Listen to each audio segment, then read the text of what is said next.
We begin this morning with breaking news you will only see here on RTV6. We have more exclusive details on the shooting death of Dreasjon Reed. Reed's shooting back on May 6th set off days of protests here in our city. This morning, Call 6 Investigates has new information in a complicated case that has strained the relationship between the public and police. The police chase involving Dreasjon Reed led to a foot chase on May the 6th. As Officer DeJoure Mercer ran after him, Dreasjon's Facebook live stream did not stop.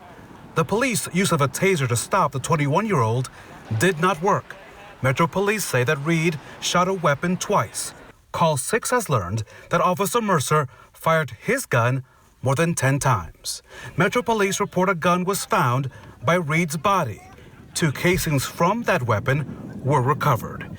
Call 6 Investigates has learned that the gun in question matches the description of the weapon seen in Dreasjon's front waistband during the Facebook live stream. Dreasjon's legal team claims this surveillance video RTV6 showed last week is evidence that Dreasjon was not holding a gun in his hands as he ran. Instead, Reed's lawyers say he was holding a T-shirt and 2 cell phones. Based on that, they contend that Dreasjon did not fire at Officer Mercer. The casings from the weapon found near Reed's body were inputted into a national law enforcement database system known as NIBIN. It stands for National Integrated Ballistics Information Network. It's run by the Bureau of Alcohol, Tobacco, Firearms, and Explosives, better known as the ATF.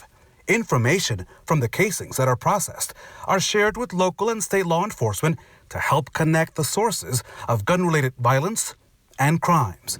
Call 6 Investigates has learned that Metro Police was alerted and that the casings from the weapon in Reed's possession match casings found somewhere else where damage from bullets were found and reported.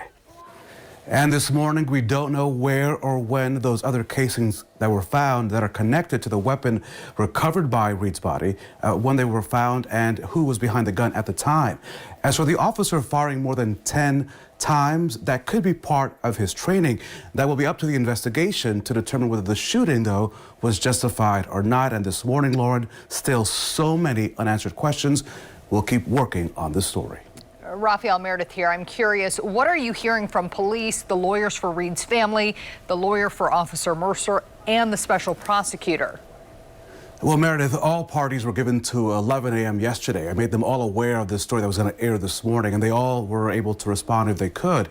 Metro Police and the lawyer for Officer Mercer did not respond to our request, but the special prosecutor did provide us this information. She says, the ethical rules do not permit me to comment on the details of a pending investigation. Now, the legal team for the estate of Dreasjon Reed says, in part, we fully expected that during our campaign for truth to be told that we would be hit with alternative facts. Alternative facts make this report highly suspicious, given that they directly contradict testimony from multiple eyewitnesses. They say they've not been given any access to the evidence, and they go on to say that the fix was in from day one.